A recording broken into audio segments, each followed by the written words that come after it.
Hello, good evening, and welcome to the Everyman Podcast. Now, tonight we have a very special guest. We have Sam Winnall, who is a professional footballer and a trainee counsellor. How are you doing tonight, Sam? Very well, thank you, and pleased to be here and excited to see what we've got in store.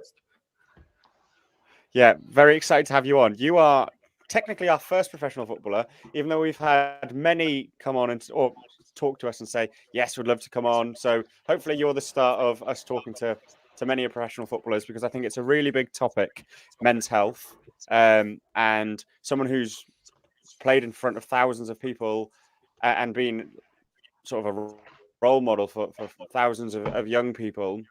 I think it's really important that you're coming on and sharing your views on mental health and how important it is that individuals look after their health. Yeah, of course. Yeah, it's massive. What we usually kick off each podcast. I think there's a slight delay here on my side. Apologies. I think it's my internet. Absolutely fine.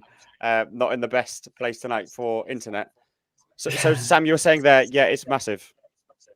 Yeah, it was. Well, I think there is a slight delay, as you were saying. Yeah, as it's massive. I mean, it's for me, it's exactly the same as physical health. And I think that is something that it took me a long time to realise, and especially far into my career, about the effects it can have of having, not just having, poor mental health or mental health where, you feel as if you're struggling, but having good mental health and the importance of that as well, and trying to stay as kind of neutral as possible, not finding the highs go too high and the lows go too low. It's about finding that balance and finding that neutrality somewhere in the middle. So yeah, it's huge. And I think the more that I've learned about it and the more that I've kind of grew within the industry and stuff like that, it just kind of elaborates what I've just been saying, in saying that yeah, it's so important, not just for professional footballers or any other sports industry, but for everyone. Yeah, I think you're absolutely right there. And the fact that it just probably isn't spoken about enough is something that we really need to make sure happens more often. Now, we usually start each podcast by going around each of us lads and just saying, generally, how has our week been? How are we feeling? Everything all right? Ethan, I'm going to start with you first, mate. How are you? How's your week been? And everything okay? Yeah, mate. I'm really grateful, for our guests coming on tonight, and I'm loving the fact that I've had quite a shit week and shit weekend, and the fact that you stuttering and stalling and being delayed is actually cheered us up. So I'm really happy that you've embarrassed yourself in front of our first pro footballer other than yourself, who, just in case you didn't know, Sam, Lewis is doing himself a disservice. He was at Plymouth as a younger child, so he's been there and done that, mate, but he doesn't like to talk about it too much, just every podcast. But no, it's been mate, he is such a dick. Sorry, mate, I can't hear you. It's the lag. Sorry, we'll just put that down to the lag. Yeah, it's been a tough week for me, guys. I'm not gonna lie. I've had a really tough professional week. A few doors have closed that I opened myself, and I try to kick a few doors down professionally to progress, and they've shut me face. And some people might say it's my fault. Some people might say otherwise, but so it's been a tough one, and I've not been too well, chap. So not the best of week, but our football team that Lewis was responsible for setting up for, which gets a lot of young lads involved, and extended our own beaten run on Sunday, so that cheered us up as well. So yeah, and Lewis will tell you got man the match for the 8th game in a row or something. Lou, hot streak, personal. Go on, you can tell Sam. Sam's a friend now. You can tell him it's all right. Mate, I'm not going to say anything because I think Sam's already got. I think Sam's got it that no matter what I say, you're just going to rip me for it. So I will take it, but I'll take it offline and have your life back in the chat later on, mate. So all good. Dean, how are you getting on, mate? I'm doing well, mate. Having a good week back to reality for me. I'm working out with yourself, Lewis, most mornings, most afternoons, going for runs and stuff, feeling like I'm getting fit, losing weight. Really nothing else to report, to be honest. Excited to have a professional footballer on and get the ins and outs of what it's about. being that I like to think of myself as living as a professional, just I don't play as a professional. But Reese, what about yourself, mate? Yeah, all good, thanks. Yeah, had a good week at work. Saturday did a bit of DIY in the garden, put up a fence with my stepdad, and then yesterday I did an aquathlon again. Came 10th in that. The swim was absolutely brutal. Don't do much swimming, so 500 meters of swimming really took it out of us, but I recovered a bit on the run. But yeah, all good. How about you, Lou? Yeah. Again, I don't know when I'm talking and when you can actually hear me here. So I can see by the laughter, there's clearly a big gap. There's pretty much as big of a gap as Ethan leaves when you take a shot in the goal. So apologies for everyone who's listening. I'm good. I think I'm sick of the sight of Dean. I've seen him, including today, probably like 8 days in a row or something. And for anyone who knows Dean, I think about 8 minutes is usually enough with him. Never mind 8 days in a row. And he's just told me this weekend that he's free on Saturday as well, which means he's already trying to film our Saturday. But yeah, good. I'm in a really good place, mate. I'm training a lot, running a lot. Like I did a gym, then a run this morning, then work. Just trying to be healthy and get a bit fitter, to be honest. Trying to get in a better place. Sam, how are you? How's your week been, mate? Very good, thank you. Bit of a strange one. I was up here at the in-laws' house sitting and looking after some farm animals. So I'm not really used to that. Bit chaotic, looking after the goats, chickens, rabbits, 2 dogs and a baby. So that was a bit chaotic, but enjoyed it as well. Enjoyed it at the same time. But no, I'm in a good place too. I mean, I'm doing my level 4 counselling qualification at the moment. So this week's kind of assignment was to write a CV, and I've never written a CV ever before. So that was a nice task put to me. So yeah, in a good place, and just enjoying life. Yeah, that's really good to hear. And I'm hopefully, look, they're laughing because of the lag, and I'm really sorry to anyone listening. I'll drop off and come back, and hopefully that helps a little bit. If not, I will hand the baton over to one of the other guys to lead. Let's hope they can do as good of a job. Sam, one just question. Don't come back, Lou. It's fine. Just don't come back. All right, mate. Yeah. I think one thing to ask is, how have you found this year with I suppose, well, am I right in thinking you're still looking for your next club? Is that something that's like how have you found it not maybe being in pre-season and then sort of where you are now? Yeah, it's difficult. There's been a lot of days where you wake up and you don't want to go to the gym, or you don't want to go for a run, or you just want to pig out on the sofa because you know that essentially you haven't got to go to training. But it's tough. It's hard to stay disciplined, and obviously getting to this stage of my career now where it's not as easy to get a club as it was when I was maybe 10 years younger. I am currently training with a team. I won't give too many details away, but I'm keeping myself fit and I'm enjoying football again. And just seeing where that takes me. To be honest, it's I'm not going to sugarcoat it. Being a free agent and not starting the season is difficult mentally, because all you want to do is be playing on a Saturday when you see all your mates, ex-teammates and stuff like that playing and having success, playing in front of crowds.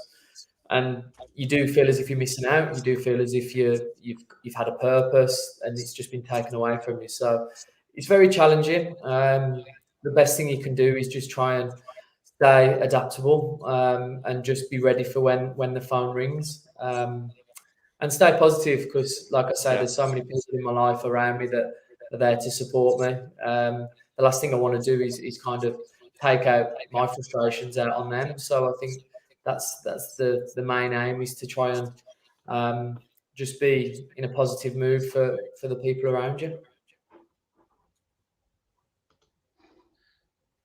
Yeah, Sam, you just mentioned there, mate. Just jumping in, obviously, having looked at your career, you've had a great career, mate, and obviously I hope things work out with this club. You can tell us off air. Thank God Vindy's gone as well. You can tell us off air. Maybe give some information on what's going on. But I just want to look back, and now you can tell as much as you want or as little as you want, just about the injury side of things, because obviously there was an issue last season. You spent a lot of time on the sidelines, having looked over your career. How did you get past those barriers and come back stronger every time? Because you've got to be a point where we're quite open on this chat with mental health and feeling down. And myself just earlier, you heard.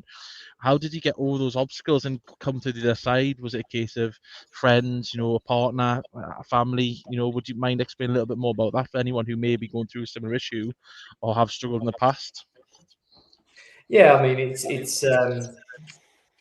tough. I think one of the good things that I've had is that in my kind of first year professional, when I was at Wolves, I tore my ACL, and that left me out for 6 months. And I think that was just a reality check of what can be really within football.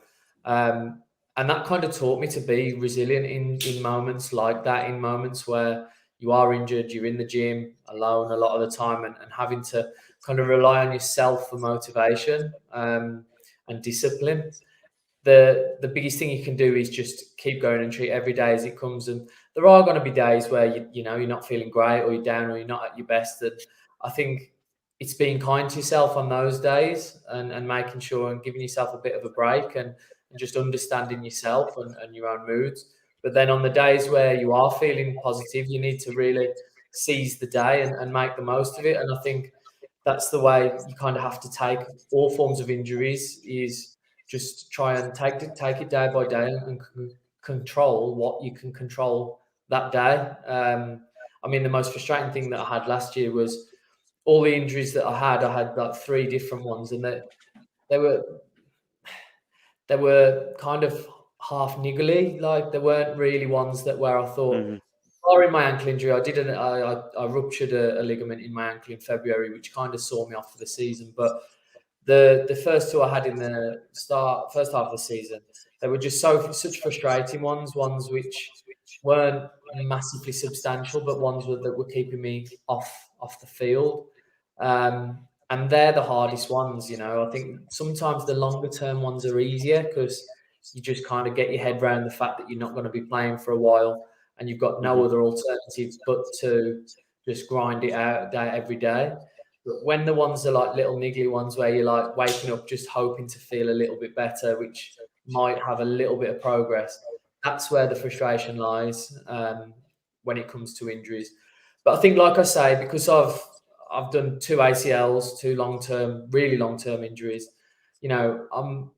I'm in a good place, not in a good place, but I'm quite well experienced when it comes to injuries and how to deal with them. Because they are, like you say, they're the bane of all sports people's lives, because they essentially stop you doing from what you want to do. So, but as I say, experience helps. That's the only thing I'd describe it as. Nah, top man. I appreciate that.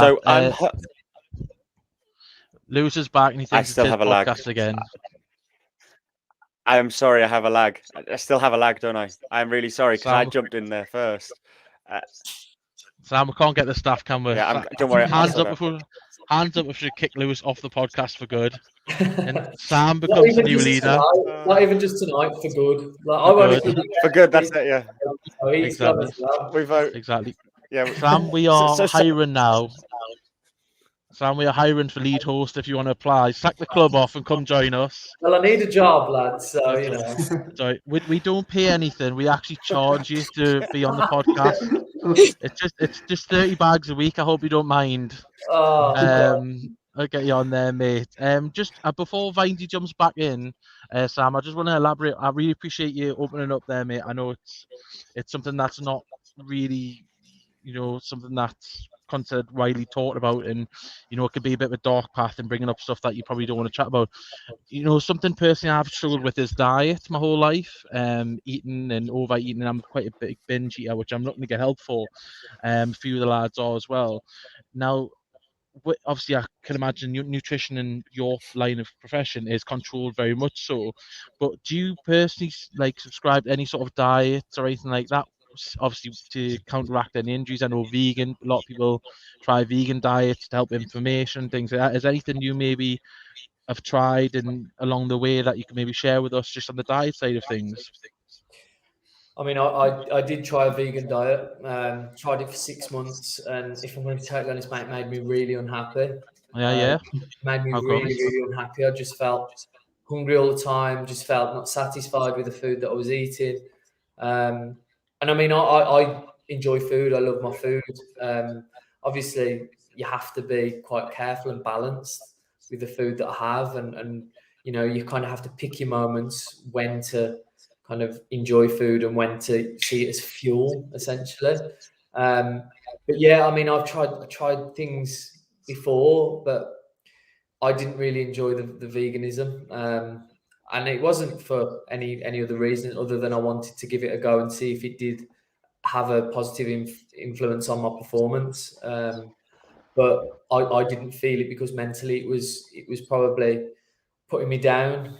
So yeah, I've tried it. But to be honest, the big thing for me is balance. And I think that's the big thing. I think it's kind of getting into that mindset of, do I need this or is this going to help me? And I think there are times where I think, well, yeah, it is. It is going to help me. I need to, give myself a little bit of a breather. You can't be, completely committed to eating perfectly all the time. There are times where you can enjoy yourself within professional football. It's not as if you're so disciplined that you don't get a chance to enjoy yourself. But I think there's a time and a place for it. And I think that's the big thing that I've kind of tried to stick by throughout my whole career, even more so as I've got older, because I think as you get older, it becomes more prevalent, more important. And when you're a kid, you can get away with it a bit more. But yeah, I think the big thing is balance. Big thing is kind of having that discipline of saying, you know what, like I probably shouldn't have this today. Maybe I'll have it on Saturday after a game, after I've just burnt 3,000-4,000 calories. And I think that's the way I've kind of approached diet throughout my whole career. Nah, top man, I appreciate that. I mean, balance is something me and a few of the lads haven't quite worked out. I mean, I still have 2 garlic baguettes with every meal I ever have, including breakfast. So I need to be careful of that. But I appreciate that, Sam. I appreciate that, mate. I mean, garlic baguettes are nice, so I do. Oh, mate. They're very nice. So I can understand why you've chosen that. 100%, mate. They complement every meal very nicely, I must say. Even cereal. Oh, even cereal, mate. You can't go wrong. You can't go wrong. Anyways, mate, I think I've took enough of your time. Hopefully, Lewis has sorted his internet out, even though he works for an internet provider. So, Lou, over to you, pal. Yeah, I hope it's. Can you hear me normal now? You can't, can you? Yeah, it seems better. Unfortunately, that's yes, much better. Great. Yeah. So apologies to all listeners here. So Sam, there was a point around you saying that you've had 2 ACLs. Now, I've not had an injury like that before. So my question would be, what does the next day actually look like? So you've been stretchered off a pitch. I presume you've gone to hospital. You've had your scans. Like, what does the next day, and then what does the first day back at actually at training? What does that realistically look like? Well, it was interesting. It was different for me with both of them. So with my first one, I was 18. It was my first game of pre-season as a professional while I was at Wolves. That one I knew straight away. When it happened, I felt a pop. People around me heard a pop. Gas. I had physios run on, giving me gas and air. Got stretchered off. You don't actually go straight to the hospital with an ACL. Most people walk out of the stadium, which is quite crazy. So you walk out and then you don't have a scan for probably until the next day or a couple of days afterwards. And then you get the dreaded bad news, I suppose, to be told that, you've got to have an operation and there's nothing that you can do that's going to get you back before 6 months. And that is the absolute quickest you'll ever get signed off to get back to playing football. My second one at Derby was incredible, mate. I mean, I did it during the game, and I remember doing it. We were playing Brentford at home. I chased down a fullback, went to change direction, and just felt a little like pop in my knee, hyperextension. Nothing bad. Didn't feel as if I'd done anything drastic. Physio come on, said he did some checks for me, said, "How are you feeling?" I said, "Yeah, I'm all right." And I actually finished the game. Bloody hell. Yeah, finished the game. Played pretty well, won a penalty. Which was just insane. And then I came off at the end of the game, and my knee had swollen a little bit. So I just said to the physio, "Oh, my knee's still a bit sore from that moment when you come on. What do you want me to do?" And they says, "Oh, just come in tomorrow, see the physios. We'll do some treatment on it, and then we'll get you a scan, just in case." Anyway, came in. I mean, I went out that night for dinner. You know, had a few drinks, felt absolutely fine. Went in the next day to have a little bit of treatment. Had the scan, and then 24 hours later, the Monday morning, got called in by the doctor and the physio and just said, "Look, it's the worst news, Sam. You've torn your ACL." And at that, I genuinely thought they'd scanned the wrong knee. I genuinely thought they'd scanned the wrong knee because I was walking fine. You know, if you'd have asked me to do a jog, I probably could have done it. I couldn't have trained or anything like that, but I knew it was. I felt as if it wasn't that bad. I wasn't in that much of pain. That was tough, really tough. It hit me hard because of kind of the age where I was at, the situation I was at, because I was 20. I just turned 27, which is kind of your prime as a footballer. I was at Derby, where I was kind of on loan, where I was loving my time there. Really enjoyed the club and thought everyone there was amazing. And it just brought up the fear of what comes next, really. And you straight away thinking, right, is this career over? And although, you know, an ACL isn't the worst injury to overcome now. I mean, you see some people coming back stronger from them. It still casts that doubt in your brain, and I think I needed a good couple of days to kind of process it. So thankfully the Derby physio staff were brilliant. They gave me a couple of days off. They gave me the Tuesday, Wednesday off, and then I had the operation on the Thursday. And then it's all uphill from there, thankfully. It's just you get the operation out of the way, you come out feeling horrendous. In horrendous pain. Worse than the pain of after the operation is worse than the pain of doing it. But thankfully, and is that just because they've cut you open so much? Is that why they've had to like open the leg, and there's other injuries that they've caused by doing it, or why is it so much more? Kind of, yeah. It's quite a brutal operation, mate. Like the you know, it's not delicate. They kind of like smash you about because they have to completely open your leg up, your knee up, really. And the way that like I've had two, so I've had a hamstring graft on my right side, which is where they take a part of the hamstring to make as the new ligament, and then on my other side I had my patella tendon, so they cut a little bit of your patella tendon and make that as the operation. But yeah, it's kind of the trauma of surgery which makes it extremely painful. Yeah, that sounds honestly horrific. Luckily, it's not something that I've ever been through. Guys, Dean, Reese, then what's your sort of injuries? Reese, you must have had some bad ones, I presume, with all the exercise that you do. Yeah, I've had a few. Shin splints was a bad one I had from when I not the same in any stretch, but the pain I was in through the shin splints. It was, I did a charity challenge, which was 13 half marathons in 13 days, and by 7th one maybe I was just in absolute agony. So yeah, that was a tough one. It took us a good 2-3 months to recover from that as well. I couldn't really do anything after it because it became painful to walk, everything. It wasn't just when I was running. And then my collarbone as well, when I smashed that playing for Dudley on a Sunday morning. Centre back just decided trippers when I was running when I didn't have the ball and just landed. Thought I'd dislocated my shoulder.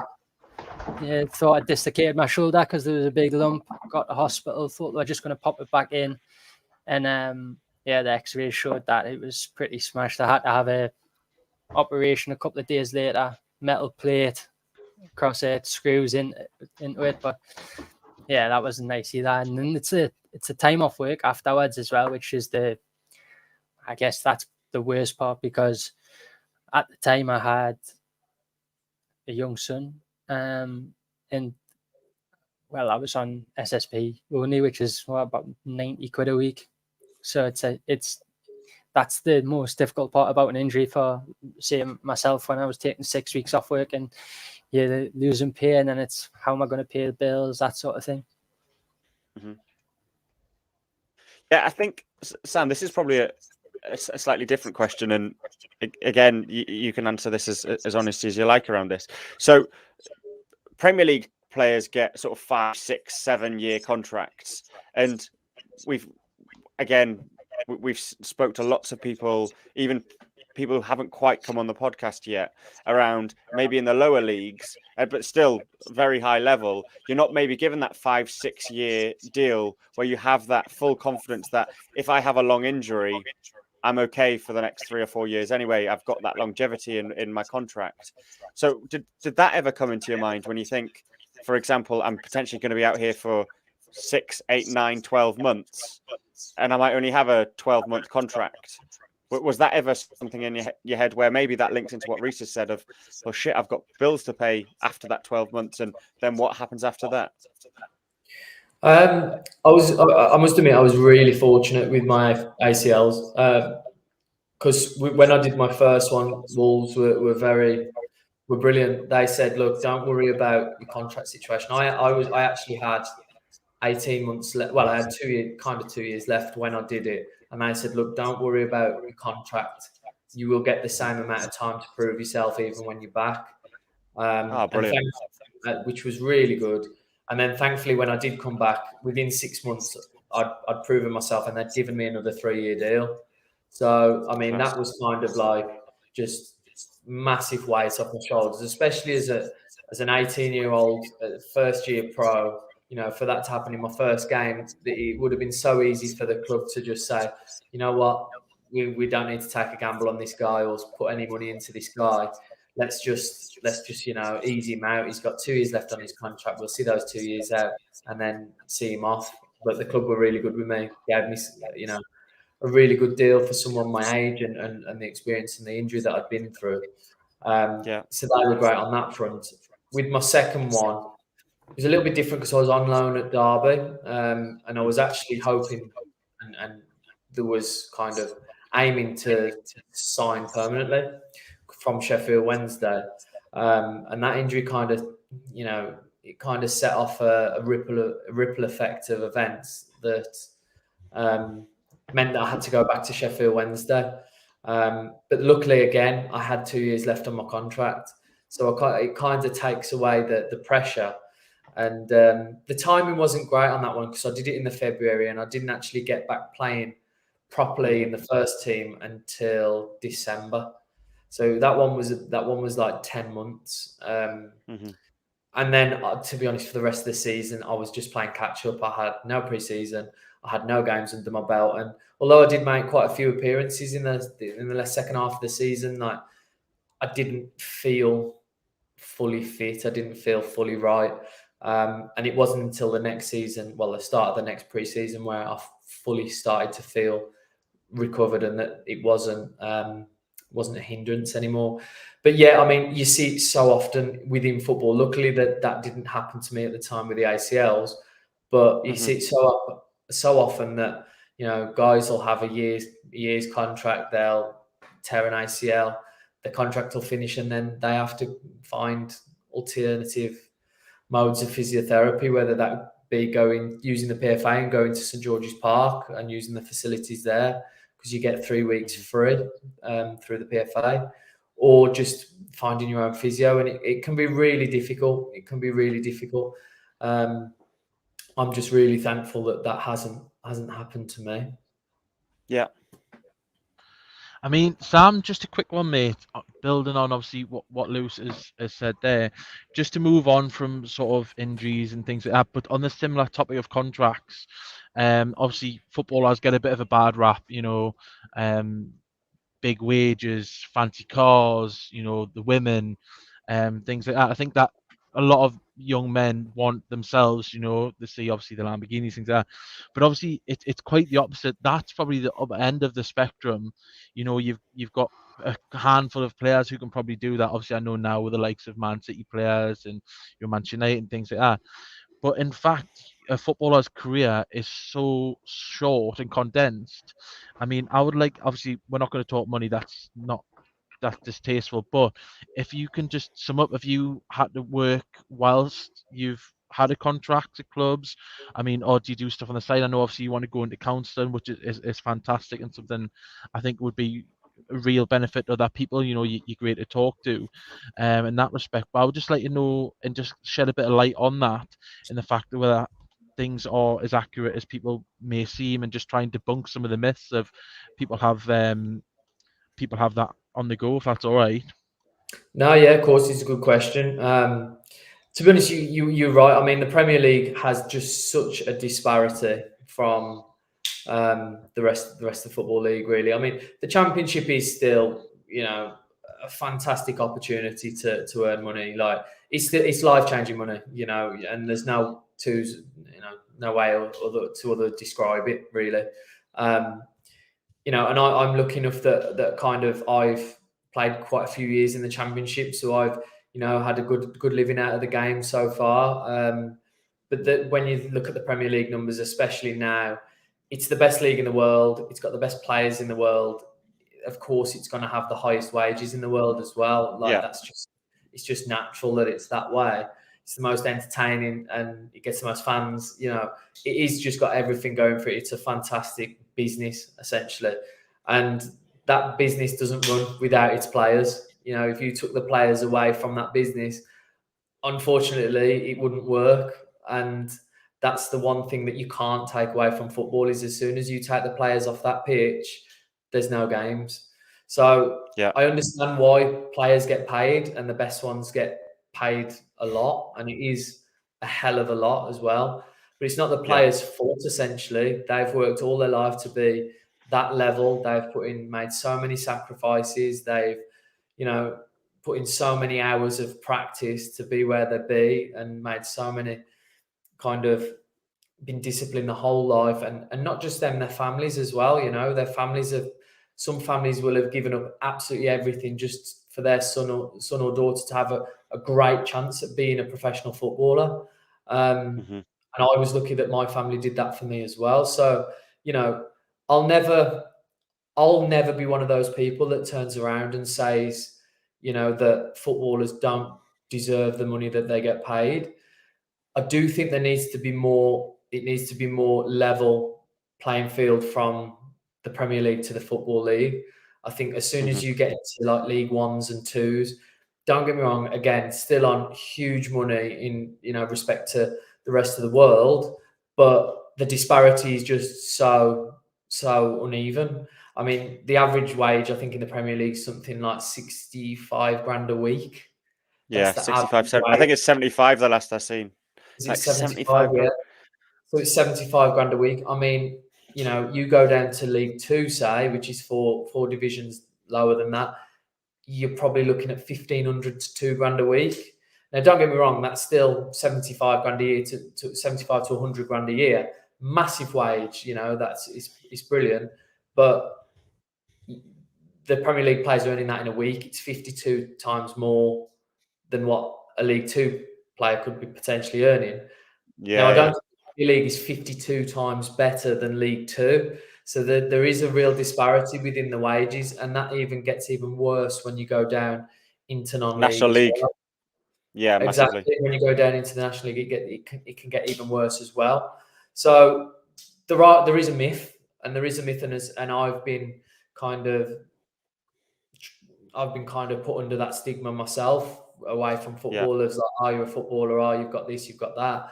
You've earned this, it's all glitz glamour. It's not. It's not. But I do understand. But you also, but you'll also adjust to your means, right? Like we all have a life and live to a certain lifestyle. So like yeah, I get that, and I do want to move away from the money conversation, because I think your story is so much bigger than you being a footballer earning money. I feel like that's a great part for us to touch upon.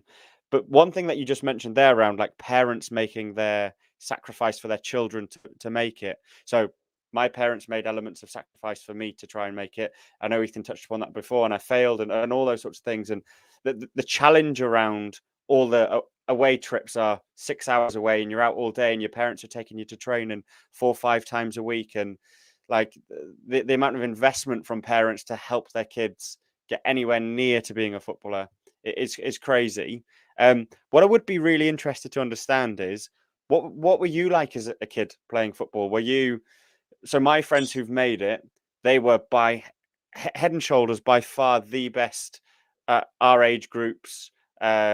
They were, so there's a one of my friends is a footballer. I'll not say his name because again, there's no real reason to. But he's a year below me. He's played in the Premier League for years. He's now in the Championship. He's a centre back now. But us growing up, he was a centre midfielder and scored 80 goals from centre midfield on like junior football, not in academy football. And he was just head and shoulders above everyone. What were you like? So you've made it. You were a striker. Like, were you just banging in goals left, right, and centre on a Saturday before getting signed for a club? What was your academy career like? Yeah, I'd be really keen to understand all of that. Yeah, kind of. Yeah, maybe a little bit similar to that. Yeah, I mean, I started when I was about 5, playing for just a local team in Wolverhampton, where I'm from. And yeah, I think it was always kind of, you know, it was always kind of my dad's dream for me to be a footballer. We both are big Arsenal fans, you know, and it was always his dream for his son. And I'm an only child as well, so there was always big emphasis on me, you know, moving forward in whatever I did, because I had no kind of competition or no brother or sister to kind of get me out of the shit. You know, it was kind of all on me and my shoulders. But I think it was one of them, my first ever like time my dad ever took me to a football kind of practice or training. It was like, just stand by the goal, and when it comes to you, just kick it in.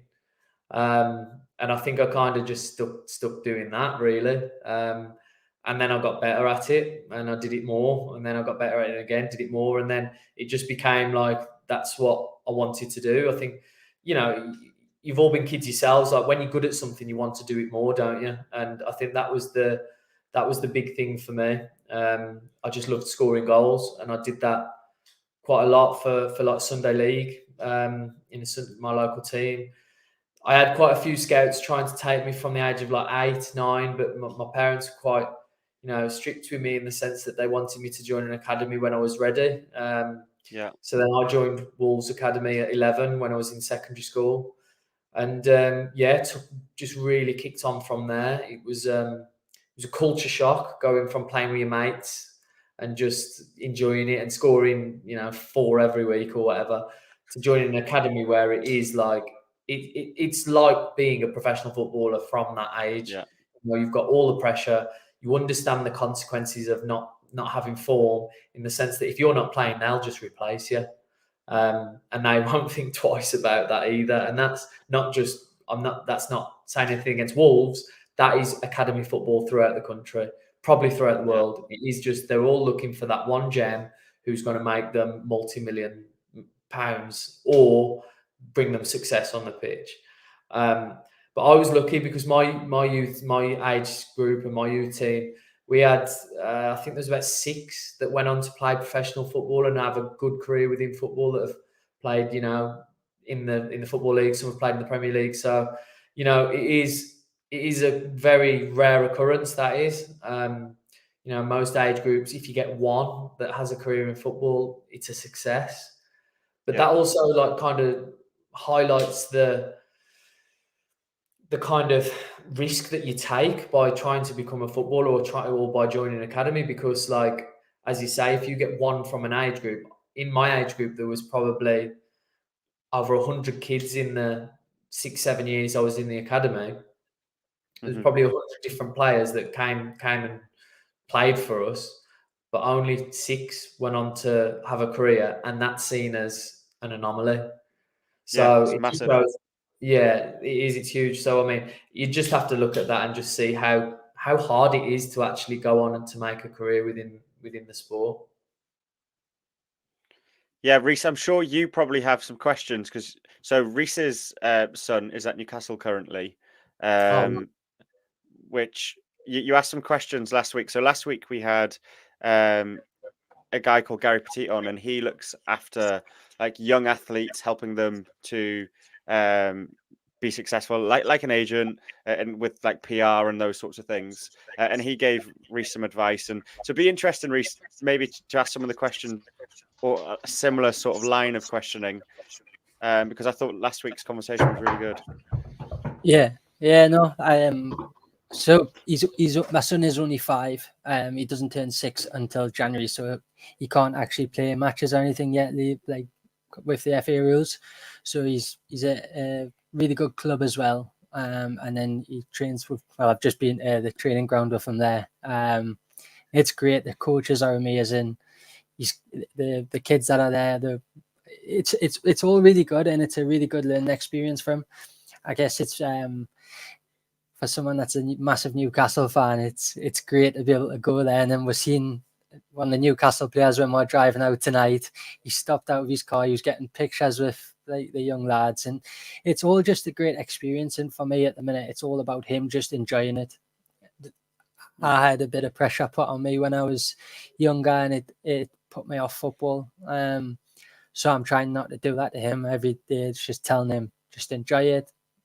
And I guess that's all I can really do as a dad, to be as supportive as I can and just make it, like I say, just about enjoyment. So what sort of tips could you give me that I could sort of not so much bring him on as a player, but just keep enjoying it, and how to keep him relaxed, like from when you were at the academy? Yeah, I mean, it's great to hear. It's great to hear that your son's there, and I'm sure he's in good hands. I do know one of the coaches in the academy at Newcastle, Peter Ramage. I played with him at Barnsley. He played for Newcastle as well, actually. Yes, he did, yeah. And he's a great guy. So I'm sure he's in very good hands.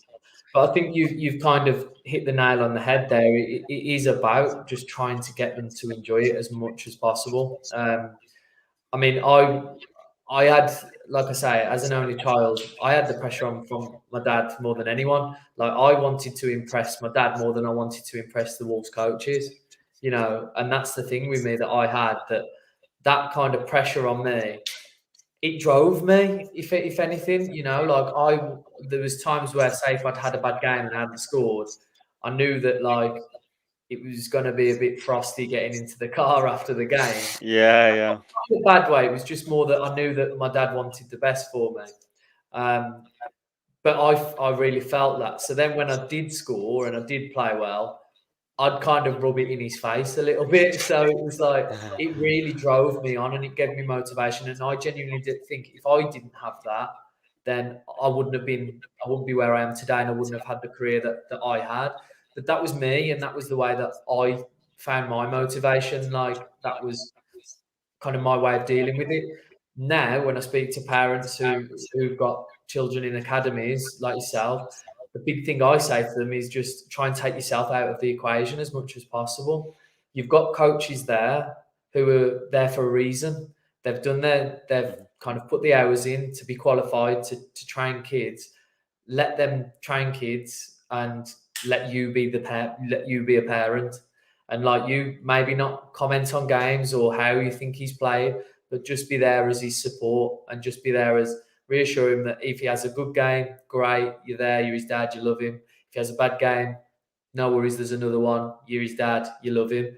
And I think that was the big advice I'd give to any parent having a son in the academy, is that take yourself away from the tactical side of things, And that's what I'd say to my dad now, if when we speak about retrospectively looking at things, he's good about it. He's good, and he laughs. We laugh about it now, but yeah. And I've just had a little boy. I've had a son who's 8 months old, but I'll be pushing him into golf more than football.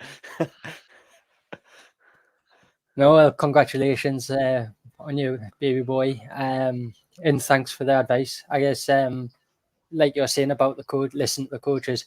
The good thing about the two clubs that he's at the moment are parents aren't allowed to get involved at all. So you've just got to stand and watch. And I'm more than happy with that, because I see, like when he goes to tournaments and things and you see parents shouting and stuff, he's been in club places previously, and I hate it, because I knew that's what I used to get when I was a kid, and it really it put me off a lot from football. So I'm quite happy where he is. Coaches are the only ones that are allowed to speak. Parents aren't allowed to get involved, and that's ideal for me. Yeah, I think that's perfect, and I think that extends to, as like I say, when you get in the car on the way home. You know, like I think that was always the one for me. Like I knew that my academy was similar. The parents couldn't really shout from the sideline, but I just knew that if I'd had a good game, getting back, I loved getting back in the car going home. If I'd had a bad game, I'd be like, oh no, like this is a long journey. I lived in Wolverhampton. I lived 5 minutes from the training ground, and that journey back felt like 3 hours. So like, you know, that's the big thing, is just, like I say, is just making sure that whatever happens, good or bad, your son knows that he's got your 100% support and 100% faith. That's all he can ask for. Appreciate it. Thank you. I know Ethan had a question there as well. Yeah, mine was just more building on what you were saying there, Rico. Congratulations, Sam, as well for the Ben. Looking at it, obviously we've got Rico's mentioned his child. Obviously, Mindy's just had a Ben 4 years ago. However old the Ben is now. A year ago. Yeah, that was it. Our pal and Captain Owen, he's got a young son who's a goalkeeper, a great young goalkeeper. So we've got all these great dads and their sons coming up. All these kids, and it's something that I'm enjoying seeing my friends having these relationships, because it's something I've not necessarily had with my dad. My dad wasn't there. He wasn't really bothered. He didn't bother himself to come to any match. He still doesn't. I've invited him. He's not asked. But I invite. It's because he doesn't want to watch you on the bench. That's why. He doesn't want to watch me on the bench or concede 8. That's why he doesn't want to. Yeah. It's one of the two. So it's something that's really refreshing to see my pals doing that and being good dads to their kids. I think in having that mentorship, as much as obviously we want to live up to the coach's expectations, I think living up to your parents' expectations, like you saying with your parents and obviously your dad there in the car journey, I think it's something really important. I mean, just moving away from that, in case anyone forgot, we've actually got Dean on the podcast, who's also a striker, Sam. And, I would just like to sort of say Dean's a good striker, but he can be better. So I was hoping you could maybe give Dean some tips. I don't know, Dean, do you want to do some drills in front of Sam who can work on your movements and things like that? Dean, go do some keepy ups. Yeah, Dean, I can't do keep. I'm not doing keepy ups. I can barely do keepy. I'm barely kick a ball. I was going to come in and actually genuinely ask a question, just more around the confidence side of things, because it's something that I'll find 1 week I'll play and I'll just be full of confidence, and in everything that I do, I just know that my first touch is going to be good. I know that I'm going to be able to strike a ball, and then other games I play, I don't know, maybe have a bung touch, and then you're like, oh, you're in your own head. I was just wondering if that's something you've struggled with, how you sort of counteract that. Is it just a case of you've done so much practice that you never get it wrong, or just any sort of advice or how you've dealt with that in the past? Yeah, I think, to be honest, any footballer that says they haven't suffered with a confidence crisis is probably lying. It happens to everybody, it happens to absolutely everybody, that especially the ones that I've come across anyway. Everyone goes through it. And it's tough, and unfortunately, if there was an answer for it, I'd be a richer man than most of the footballers. So yeah. There's no real cure for it. That's the realism of it. I think the way that I've always dealt with it is, I don't think, me personally, my confidence issues have always been around my performance, not so much my goals, because I've been very lucky. I've very rarely gone on goal droughts, and that's something that I've probably had all through my professional career. It's like I've never really gone like 6, 7, 8 games on a row without scoring. So I've been really fortunate, and like I think that's down to my kind of just attitude that if I just keep getting myself into the right areas, eventually one's going to go in. I could miss 20 in a row, but I know that one is going to go in eventually. And I think that's kind of been always my my kind of thought process when it comes to kind of football and in terms of goal scoring.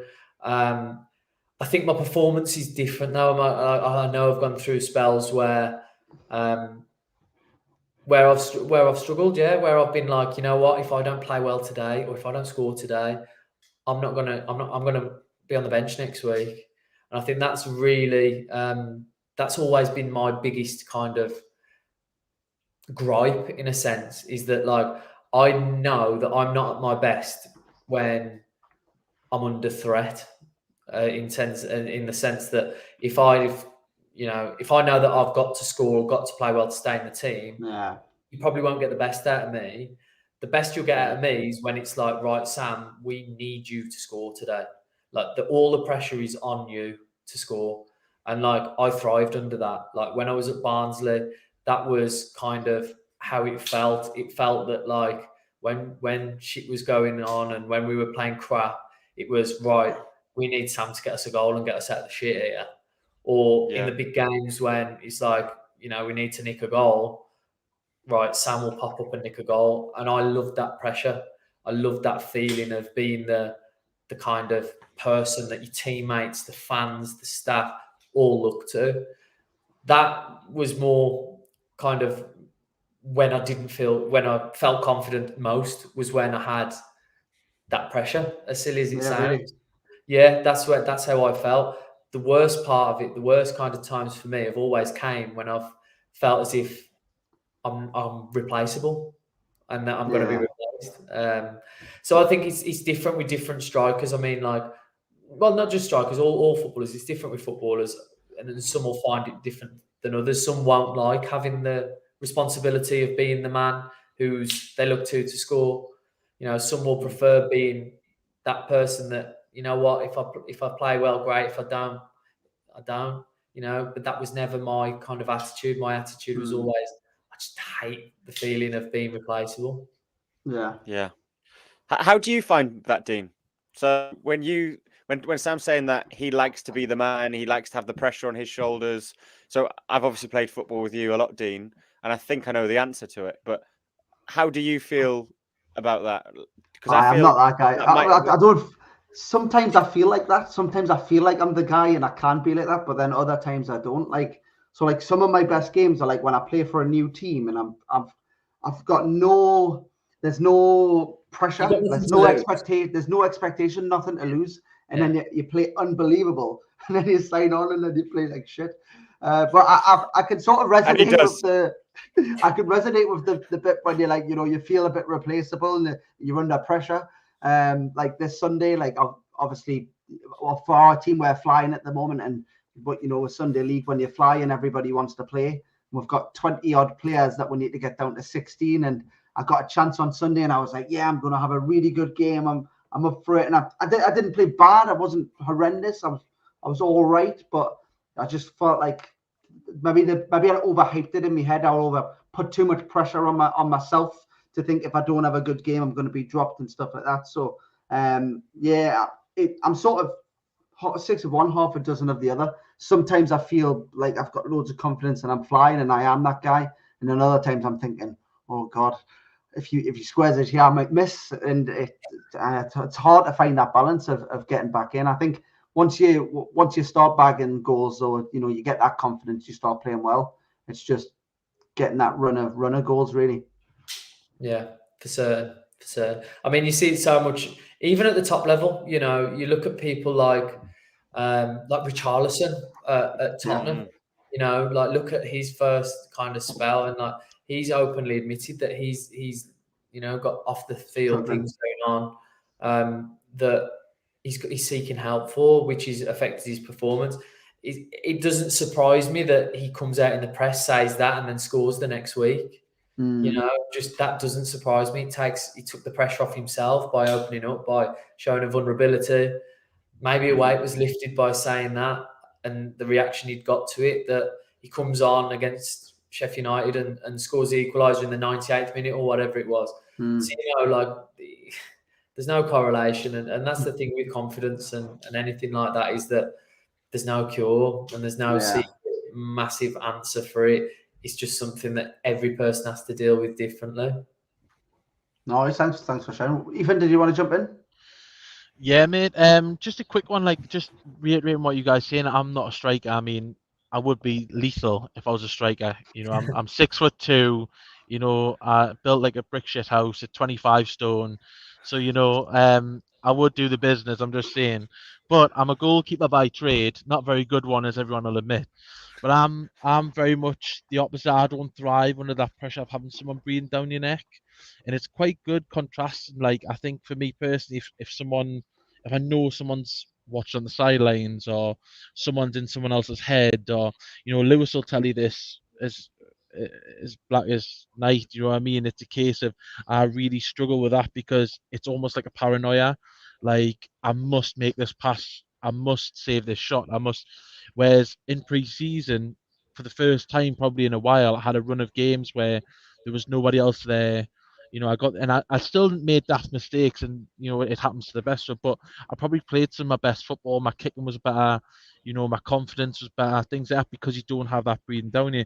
And it's quite the same in the professional game. You know, I listen to a lot of podcasts, goalkeeper podcasts, and I learn what I can. And you've got David Seaman, who mentioned recently that he loved the fact that if he had a strong number two behind him, it made him want to go out and prove, whoever the manager was, whether it was Arsene Wenger or anyone like that, or people before me, wanted them to prove that he was the number one. And this number two might be good, but he's not as good as me. Whereas Peter Schmeichel came out and said he would actually go the opposite way, and he would not want Manchester United or whoever he was at the time to sign another goalkeeper as good as him or in the same domain, because he didn't want that competition. He wanted to be the clear number one. He wanted to know he was number one. He didn't want anyone close to his spot, and he thought that would get on his nerves and agitate him. Now, in the press, I want to take it from all years, especially being a goalkeeper. In the press recently, there's a lot highlighted with, obviously, Ramsdale and David Raya at Arsenal. I feel sorry for Ramsdale. You know, he was brought in at a very expensive English goalkeeper, still quite young at the time. He's done a job for Arsenal. Obviously, back in the last year, there was question marks about some of the goals, especially against Southampton, things like that. But obviously, it's clear that he's went out and he's brought Raya in on loan with an option to buy, and he's now looks like number one, playing in the Champions League, playing the Derby, things like that. And I just want to know, Sam, I'll start with you. What's your thoughts on that scenario? And have you seen that along your journey, maybe with other people in the striker position or other goalkeepers, things like that? If you could shed some light in the professional game, if possible. Yeah, I mean, I'm an Arsenal fan as well, like I mentioned earlier. So, like, obviously, that's very prevalent in my life at the moment with Raya and Ramsdale.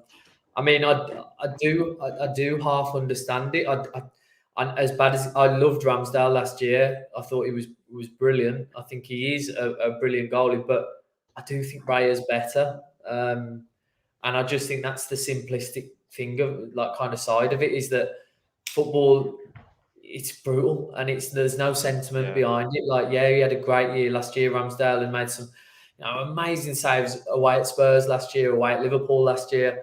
You know, huge saves that kept us in the title race. But I do think that Ray is probably an upgrade, and that's just the brutality of the sport. And yeah, I mean, alluding to myself, I've had it as well. Yeah, I mean, at Sheffield Wednesday. I mean, I was at Sheffield when I signed for Sheffield Wednesday. We had seven strikers, and I mean, of those 7 strikers, all 7 of them had been successful at that level or higher. You know, it was crazy. The actual players we had, like I say, we had me, Stephen Fletcher, Forestieri, Gary Hooper, Jordan Rhodes, Lucas João, and Atinuhu, and like all 7 of us were vying for 2 places. So, you know, like, and it was difficult. It is tough because, like, even at that stage when you've got that amount of players who are all experienced pros who were expecting to play at that level, it became difficult because, like, I remember I scored away at Barnsley and played 90 minutes on the Saturday. I was then dropped for the Tuesday game against Rotherham. And then I was out the squad on the following Saturday. And then I didn't get back in the squad. I didn't get, through no fault of mine, I hadn't done anything. I'd scored the week before. And then I was out the squad for 3 weeks. And then I came back in the squad against Fulham to play Fulham, scored, and then was back in the squad for the playoffs. So it's like, it was just, and that wasn't through a bad performance. That wasn't through, me doing anything wrong. That was down to just the manager wanting to go with different options. And I think we all 7 of us probably felt the same way at the time of like, even if we play well, we might not be playing. So like, chance we got here. And I truly believe that's the reason we didn't go up that year, because we had the best squad in the league that season. I was at Sheffield Wednesday. We had the best full squad in the league, and we lost to Huddersfield. Well, we lost on penalties to Huddersfield in the playoff semi-final. Huddersfield ended up going up, winning on penalties again. And my life and a lot of others could have been different if if that had turned out differently, if we would have won on penalties. So who knows? Like, you can't really live in hindsight, can you? But yeah, that's a perfect example of having that kind of scenario where it doesn't matter what you do, you might not be playing. So what did you do there? Like, what did you do for you to stand out against the 7? How did you try to make you the one who was picked? And I'm thinking this as much from, like, obviously not everyone who listens to the podcast is going to be a professional footballer or an athlete. They may be someone in their workplace. So we'll try and decipher what people can do to, like, the principles. Did you say, right, I have to just really work hard at my trade? Do I have to really listen to what the manager wants? Like what did you do to make sure it was you who was the person who was picked ahead of the other 6? Yeah, you try and do everything right. I mean, your professionalism really never changes, because I think if you're a professional, you're professional in the good times, you're professional in the bad times. I think that should never ever change. That's a certain level that you've got to keep to all the time. Again, it's hard because you actually, I could have had a day in training where I scored 50 goals and looked amazing and not play. Was Ethan in goal? No, I mean, like, this is what I'm saying. It was just completely out of my control, and that was the only thing that kind of got me through that 6-month spell. Because at the end of that 6 months, I joined Derby on loan, because I was like, you know what, if I'm not going to play every week, I'm 26. I want to go and play, and I want to be, valued essentially. I don't want to just be one of 7. Yeah. So I think for me, it was just like, it's out of my control. The manager, he's going to pick me at some stage. When he picks me, I have to do as well as I can and do everything that I can control. And if he picks me the next week, great. If he doesn't, well, I did everything I could. But yeah, it's really tough. It was really tough. And that was one of the main reasons why I wanted to go to Derby and why that move came about. Hello? I think that's one of the things. Sorry, I'm definitely lagging here again. Yeah, I think we all went there. Controlling the controllables. I was just sort of laughing a little bit when you were telling the story about the 7 strikers, because I think that whole predicament is sort of where we're at this season for our team. Like, people are looking to having to be dropped even when having good games and stuff like that. So it just made me laugh. But I think I'm the same. Like, I feel like if you don't, going back to Ethan's question about the the competition, I feel like, for me personally, I think it is a hard one when you've got people breathing down your neck, because I don't feel like I thrive under that pressure of feeling like if I don't smash the game, I'm going to lose my spot. Whereas I think I would prefer to be like the Peter Schmeichel, where there isn't that other guy there, and I feel like that would allow me to play with that sort of freedom.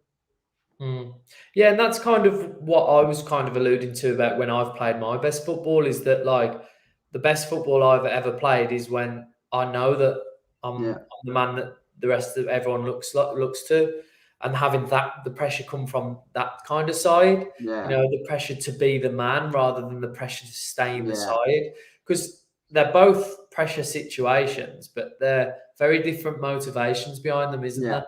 You know, like, so I think that's where I succeeded and where I always preferred to be, is that, right, I'm the main man. If I don't score, you know what, I've let you down.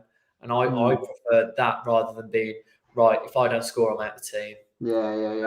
Because I always thought, you know what, if I don't score, I have let you down. I'm sorry. I will score next game.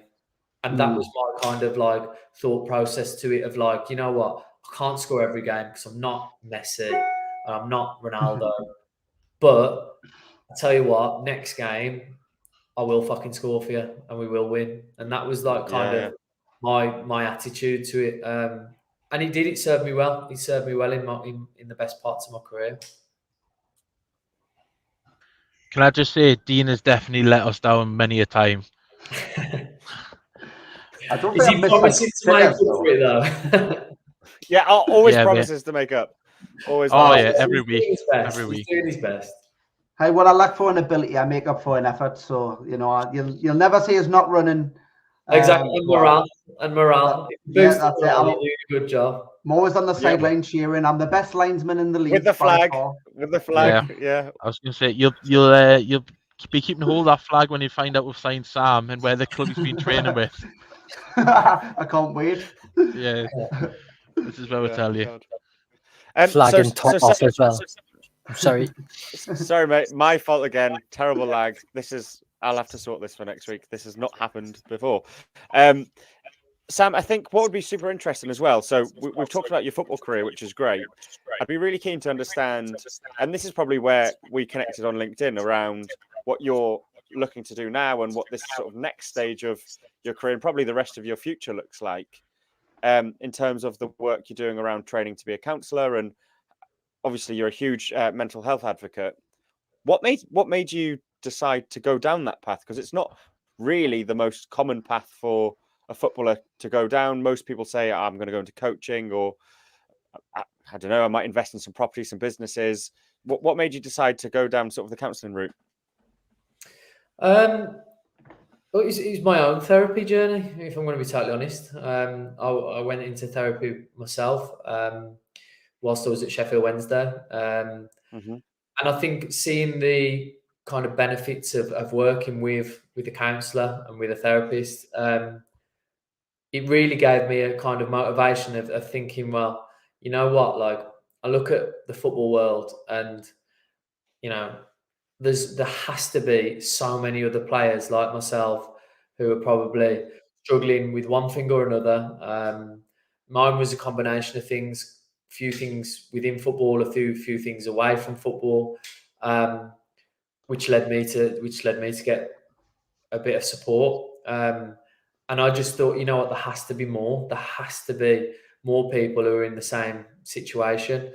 And although I got fantastic help, I mean, I work with them now, but it was I contacted Sporty Chance, and I had the sessions through there. I mean, I'm not sure if you guys are familiar with Sporting Chance. They're basically they're a charity for which the PFA use for counselling. Basically, they also have a rehabilitation facility where people can go to rehab for 4 or 5 weeks if they've got addictions and stuff like that. So I do some facilitating for them, going around football clubs, and talking to different kind of groups and teams within football clubs about what Sporting Chance can offer. So I was really lucky. I kind of used their services. I had the therapy, really helped me. And I thought, you know what? I could do this. I could genuinely be that therapist that helps that footballer who feels as if they're struggling, who feels just not quite right, and feels as if they don't know where to turn next.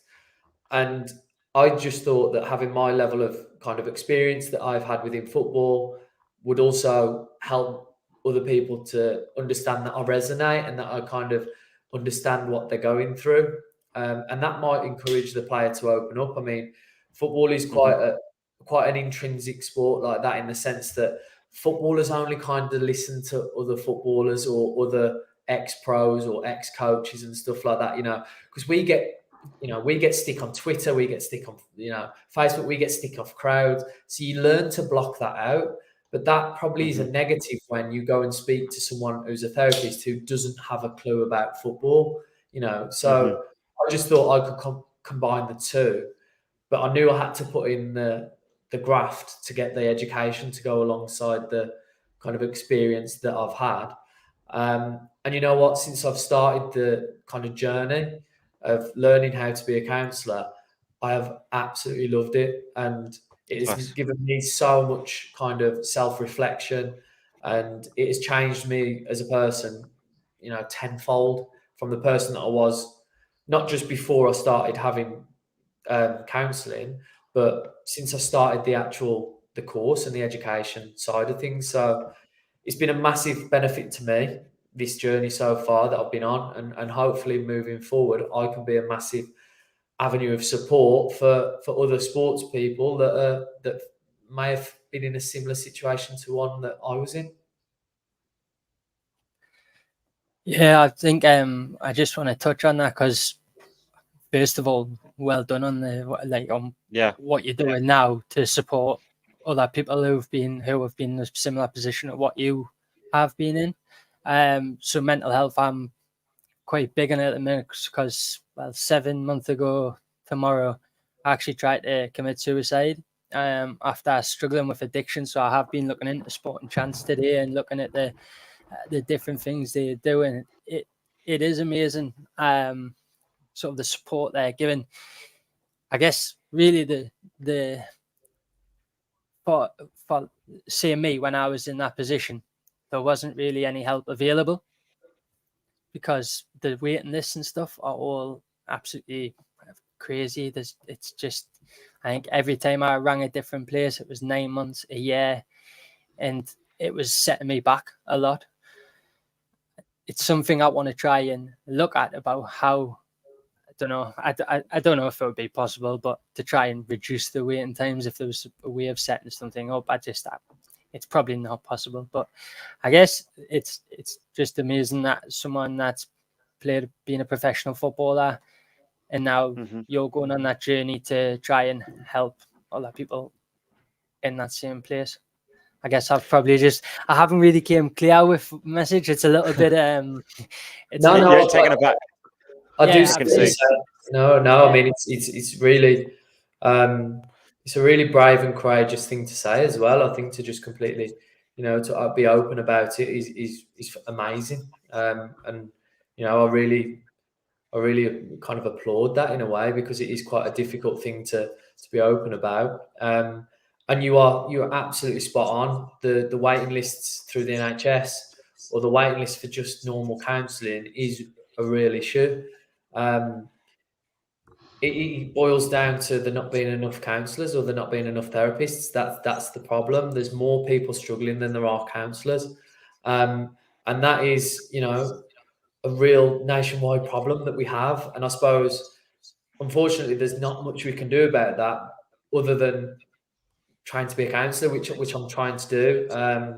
And that is something that, moving forward, if I do, get all my qualifications and do go into having a private practice, that is something that I would obviously look to kind of eradicate, because, as you said, if you're struggling and you're looking for avenues of help, and you're seeing 9 month wait, 9 months would be too late, and especially like the NHS, through the NHS, theirs is a long waiting list as well. 2 years. Some of it's 2 years, yeah.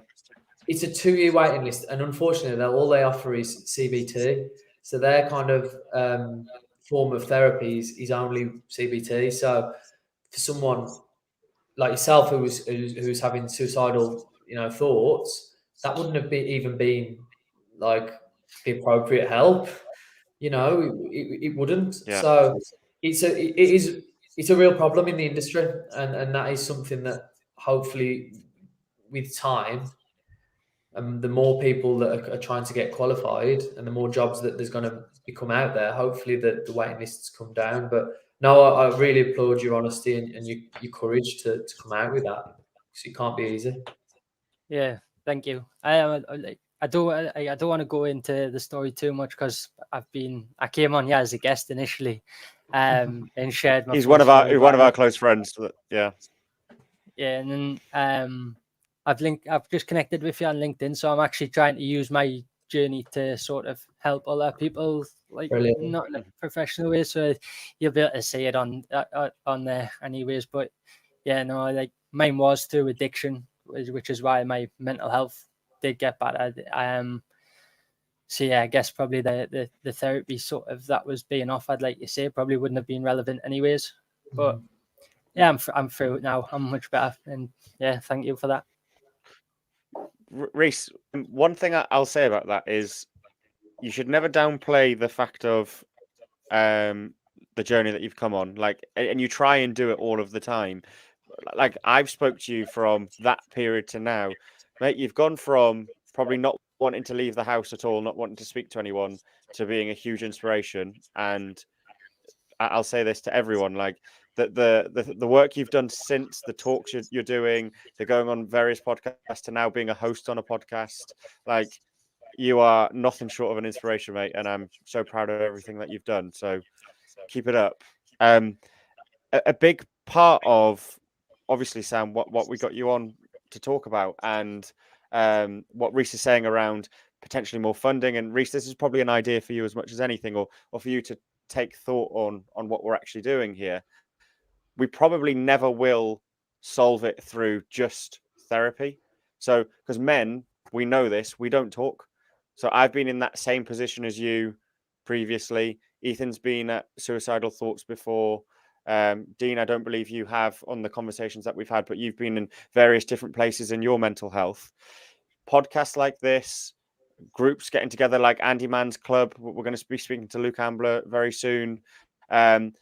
Men getting together and realizing that standing up, or even just speaking up about how you feel, what you're worried about, what your concerns are, what's stressing you out, what's making you feel as bad and as low as you do, that is what's going to make the shift and change, versus thinking how we've all felt previously, is that I am the worst person in the world for what I've done, for what I think, for what I might have lied about, or I'm not being true with myself. This keeps eating me in my head. I don't know who I am. I'm not being who I am as a person. All those types of thoughts that we've all had, we're normal for having those thoughts. It's not okay to have those thoughts, but so many of us have those thoughts. And this message to any man out there who hopefully is listening: if you're having those thoughts, you are not the worst person in the world. You just need to get some help. You need to speak to people. And whether that's a trained professional like Sam, whether it's your mate down the pub, if you really need to go down the pub, whether it's going for a run, whether it's your mates at football, whatever that is, speak to someone. Because I promise you, as soon as you have spoken up, let that little bit of weight off your shoulders by opening up, like I did to Ethan and Dean. And obviously I've spoken to you, Reese, about what happened in my life. Once you lower the pressure a little bit by speaking up, it all becomes so much more manageable. And I promise you, you will never regret anything more, because you won't be here to regret it, than committing suicide. And that really isn't the answer. We started this podcast, Sam, because one of the reasons, me and Ethan both lost a friend. Ethan's lost a few people, and it's really sad that to men under the age of 45, suicide is the leading death for men. And ultimately, we sit here and, as a men's health podcast, a group of 30-odd-year-old lads, saying this isn't right. That the services that are out there, the help that's out there, isn't enough to stop men from doing what they're doing. And we've been there ourselves. And even just us as a group of lads on a Monday night having a bit of crack, ripping each other about, some of them being shit at football, that in itself is enough for us to take the pressure off each week. Because we'll talk about the banter, we'll rip each other, but then we'll talk about conversations like this. We'll get amazing guests like you on, talk about football. I've learned loads about football as much as I have about mental health tonight. And actually, we've embedded a really important conversation around men's health into something as fun as we all love talking about, as we would in the pub about football. And lads can replicate this type of conversation just by speaking up to your mates. And I think that's something that our listeners really need to, if they take anything away, all we are is a group of mates getting together, talking with a camera on. But all we're doing is having conversations that we should be having anyway. That's my little spiel done.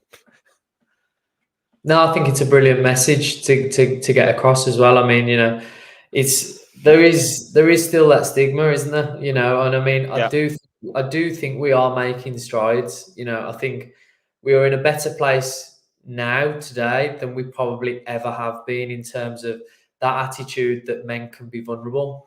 And it's good. It's good that we're on the right track. But we still got so far to go. And like you said, this is a brilliant platform. It's a brilliant platform for people to just have a chat, because this in itself can be an avenue of support. I mean, that's it. I'm not a regular with you guys, but I'm sure that for you guys, this is kind of like a bit of a avenue of support for the four of you guys and for anyone else. And that in itself is brilliant, and it is just four guys just having a chat, and it's so simple but so effective, and it's something to be encouraged, and it's something to definitely. That's why I was so happy to come on and kind of join you guys, because I think it's a great message to put forward. No, really appreciate that, mate. Genuinely, and we are so grateful for you coming on. We do have a last little bits of the podcast here. Ethan leads on a section. He makes it up every week, so apologies if he calls it one of two things, because he can never decide what it is. Ethan has pulled together some very quick fire football questions for after as well. I think we'll all be keen just to understand what the answers to that are. But Ethan, I'll hand over to you, mate. Thank you very much for the intro, guys. And I appreciate what you were saying before, Lou, and Sam. The things you were saying and deep dive in there. Rico's journey's well documented, and he's spreading the word. So massive credit to Rico. And long may it continue. Getting the word out there and getting more people opening up. So basically, Sam, just a quick one, mate. We do something called Hear No Evil, See No Evil. Just a little bit of a lighter tone. So we asked our guests of a book or a podcast that you would listen to or read throughout your period, whether obviously you've played football for quite a while now, whether it's something that got you through your football, obviously something that potentially helped you through tougher times, anything that you would recommend to our listeners or watchers if possible. So yeah, a book or a podcast, my friend. Well, I'm a big audio book man. Nice. It normally comes from the fact that I've had commutes. So I've had commutes to Sheffield because I live Birmingham. I'm Birmingham based. So I've had commutes to Sheffield. When I was at Sheffield Wednesday, I've had to commute to Oxford as well, and both were substantial drives at times. So big audiobook man, and I've listened to some. I've really enjoyed listening to other people's kind of stories around kind of mental health. I mean, I'm obviously through my Arsenal connection. I thought Paul Merson's book was fantastic. Incredible. His second one, especially, I think it's called Hooked. I'm not sure, but is it Hooked? Yeah. I mean, but that's a phenomenal read. Obviously, I have my loyalties because he's an ex-Arsenal player, but excellent read.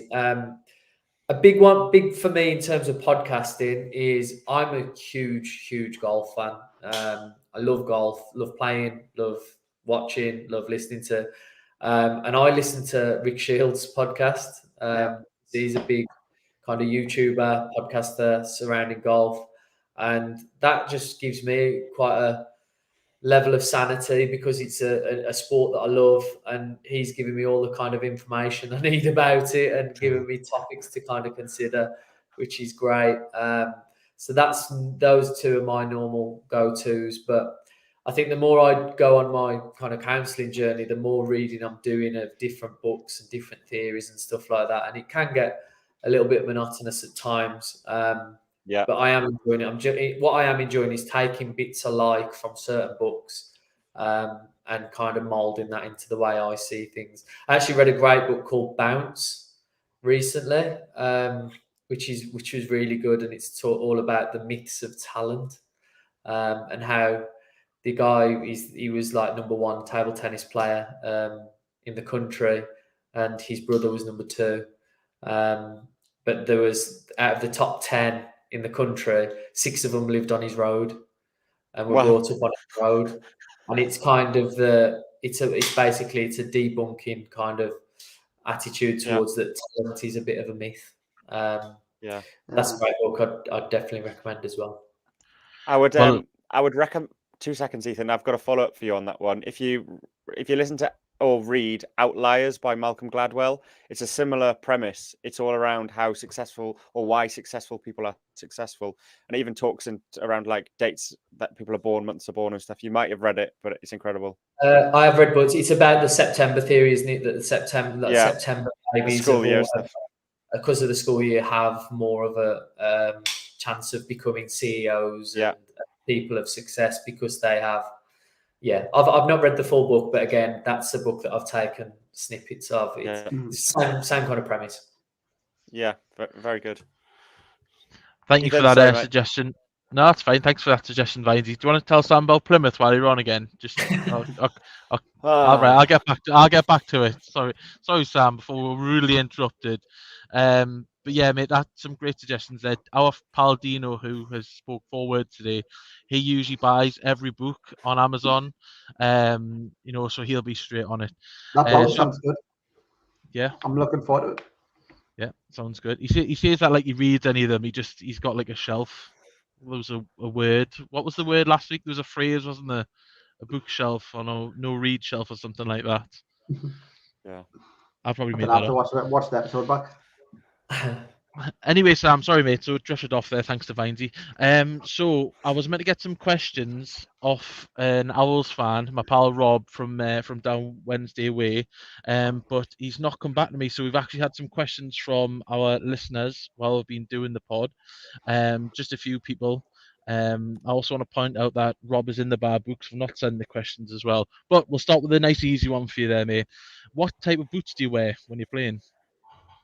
So I'm wearing Nike at the moment, the Nike Phantoms to be precise. I've actually, mate, throughout the years, I've probably tried every single boot that you could imagine, and none of them are that great, if I'm going to be totally honest with you. It's so hard. It's so hard to find comfortable boots, and that's because like everyone's feet are different, aren't they? You get some people who've got thin feet, some people who've got fat feet, and I've just got like something in the middle somewhere. So like boots. You have to go some to find boots that suit your feet, but I do really like the Phantoms. To be fair, the new Nike Phantoms have been really nice. So yeah, I'd definitely wear a few more pairs of those.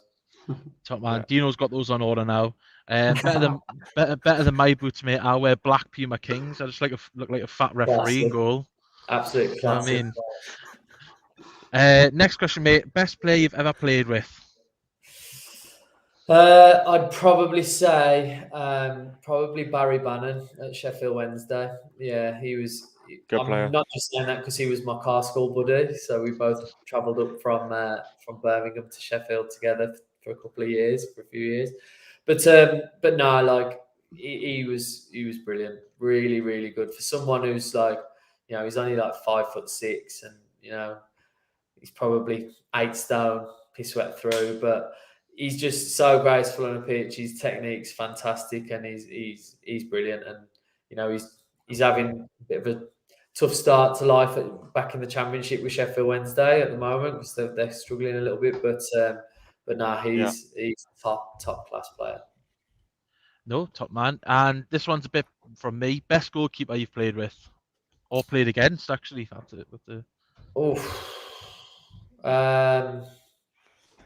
The against could be a big flex here, couldn't it? Yeah. I'm not even sure who again. Like I say, I've played against so many goalkeepers, scored past most of them as well. But had to put that in, didn't I, lads? I thought Scott Carson at Derby was really good. The year I was at Derby, we got to playoffs and we had a great year. Really, I think we finished third in the league, so we nearly got promoted automatically.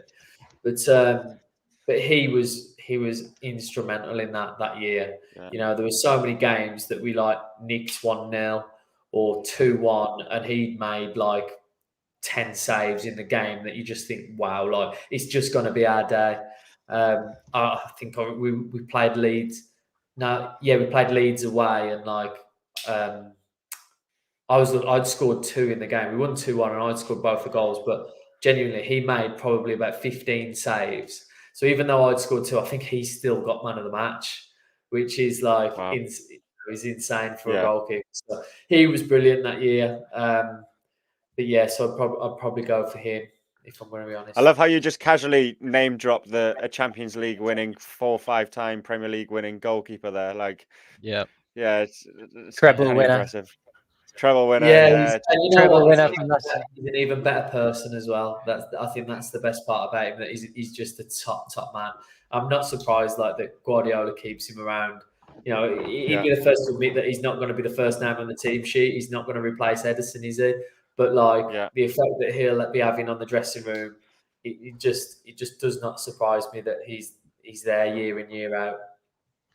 It's a tough job he's got though, really, isn't it? Yeah, I've heard he's top man, by the way. Everyone says he's top man, but I mean that job, third choice. I know he's winning everything under the sun, but you sort of sell your soul, don't you, to do that? You're not going to be getting a run out in a cup game. I know a couple of years ago he came on the Champions League, didn't he, for like the last 30, and he played against Newcastle in that, what was it, 4-4 draw a couple of years ago.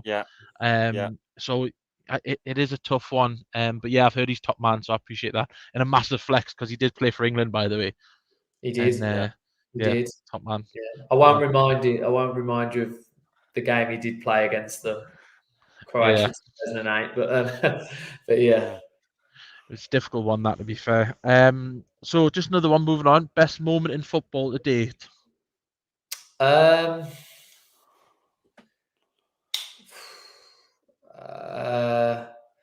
Probably scoring in the playoffs for Barnsley.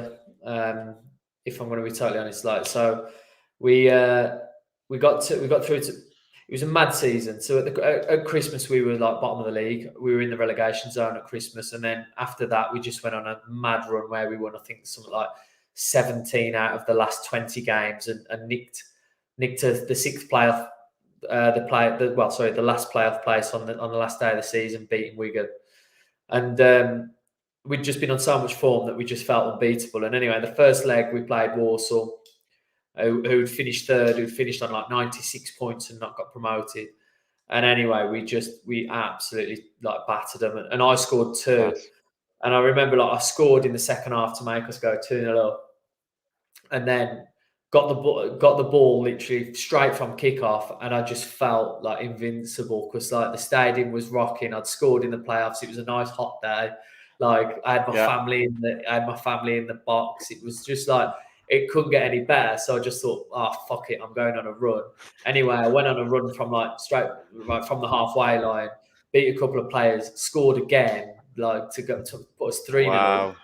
Wow. Probably the best goal I'd ever scored on probably the biggest occasion as well. And it was just I half blacked out. I remember I just ran over to the slid on my knees and eyes closed, had no idea what was going on. People hugging me. It could have been spectators running on the pitch. It could have been anyone. I don't know. Still to this day, I don't know who it was, but that was euphoric.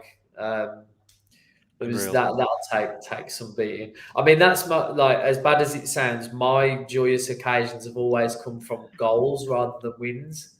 The moments where you striker. Actually I'm a striker. I'm a classic striker, and that's the way we've built. We just built that we're selfish and we like to we care about scoring goals. But if we score goals, more than likely the team are going to win. So I think that was always my kind of that high that I chased was those goals, not just any goal, those important goals. They always kind of hit differently. So yeah, that was my moment. Top man. I don't think any of us. I don't think any of us have reached that yet. Definitely not. I did score once in Sunday League, which is an overhead volley, and that was quite close to it. It was a When? great finish. I can't remember when, but it was quite a while ago. But yeah, It was in his so dreams. yeah, It was in his I get it, dreams. Sam. I do get it, and I can relate to that, my friend. Yeah, top notch, mate. I love that. So you, as you mentioned, you're training with an unspecified club that may or may not be the King's Arms in Killingworth. And you've got years in the tank, mate. Obviously, touch wood, injury free. You know, you can get back to your best scoring goals. Just something from us. What is something you would like to achieve before you do retire, and obviously step into your next steps, which obviously we've discussed already? You know what, mate? That's really tough because, like, I think I've been really lucky that, like, I have kind of like my goals. What kind of like when I was starting out or when I was a kid, like the two things I always wanted to do is I wanted to win at Wembley, which I've done twice, and I wanted to score 100 career goals, and I've done that. So it was like, it has been tough, really, because kind of like when you get to that stage where you've kind of done the two things that you wanted to do, it's like, what's the next step? Because I could have lied and said that, like, you know what, I want to be Arsenal's number 9, but like the realism of it is like, I'm not good enough. I never was good enough to be able to be that person. So like any kind of form of goal that you have to set has to be realistic. Otherwise, you're just setting yourself up for failure, essentially. So right now, I haven't got a kind of aspiration that I could just say, you know what, this is what I want to achieve. I more just want to enjoy the last few years of my footballing career and go away knowing that I did everything I can and that I kind of have no regrets, and that, you know what, it could have been better, it could have been worse, but hopefully I've, put a smile on the people who love me's face throughout the years, and I've helped some of my teammates along the way as well.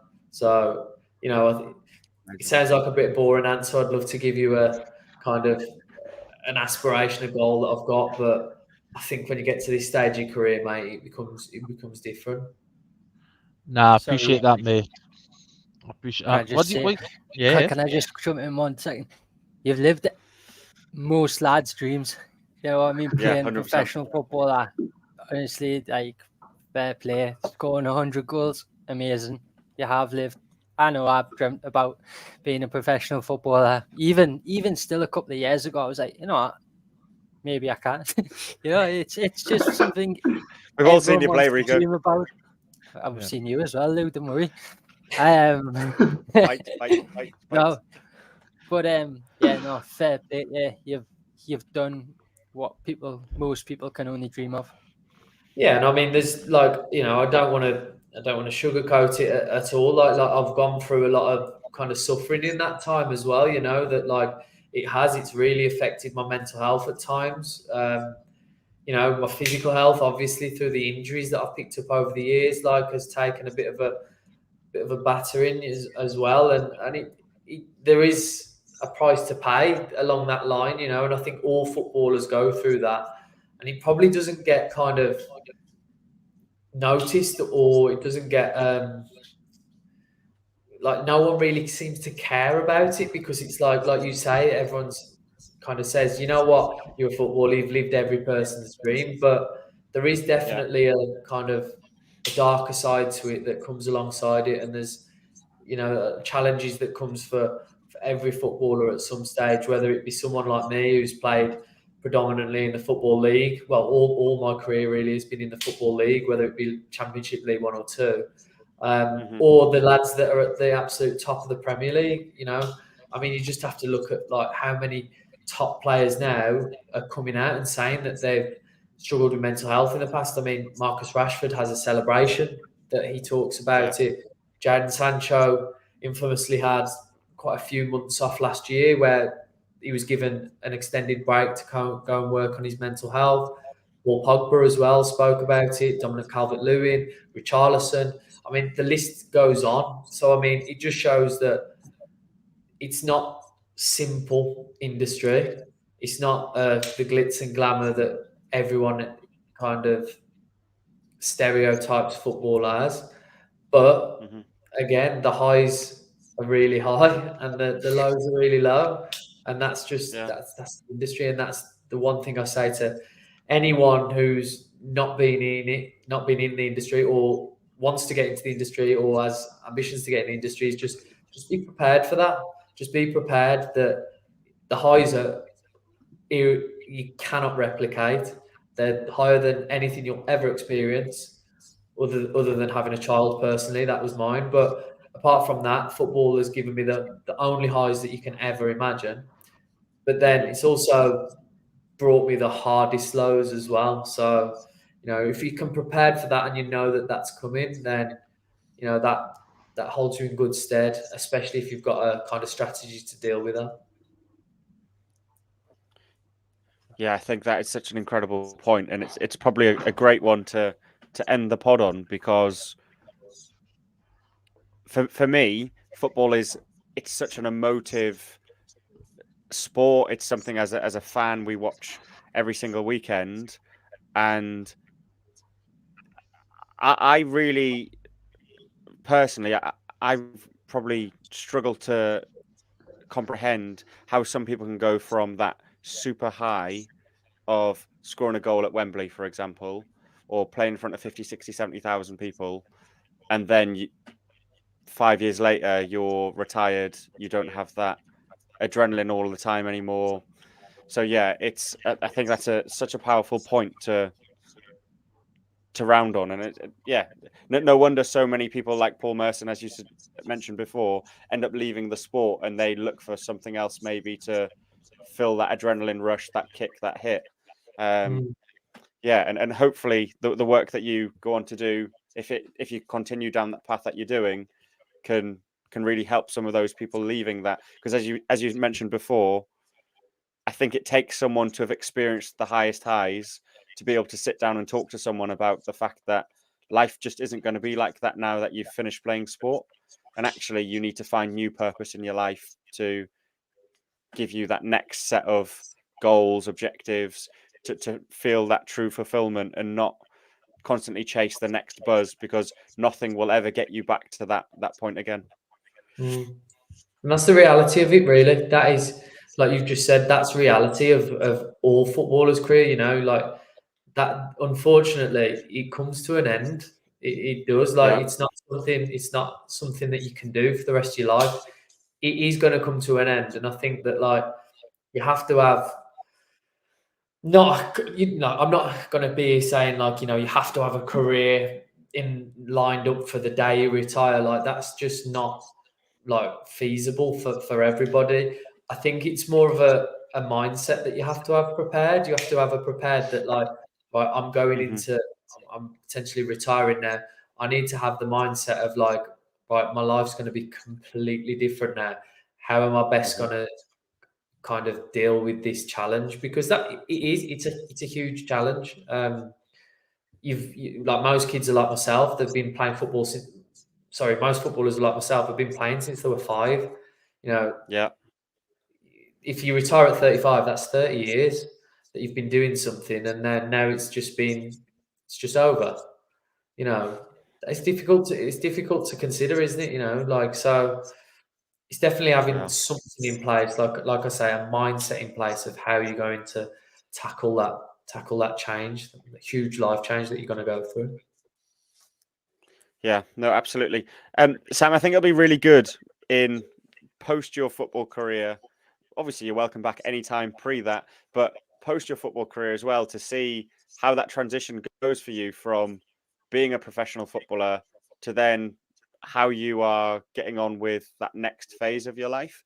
I think that'll be a really interesting conversation for us to have. And I'm sure some of the work we're doing, some of the work you're doing, I'm sure our paths will continue to cross, because it sounds like you're doing some awesome stuff and looking to do more future stuff. And yeah, our next phase of the pod is probably to do more in-person type stuff with businesses, people, individuals. I know Reese is trying to set up quite a few sort of public speaking type stuff. So yeah, I'm sure there will be plenty of time for us to catch up and see what happens over the next few years for you as well.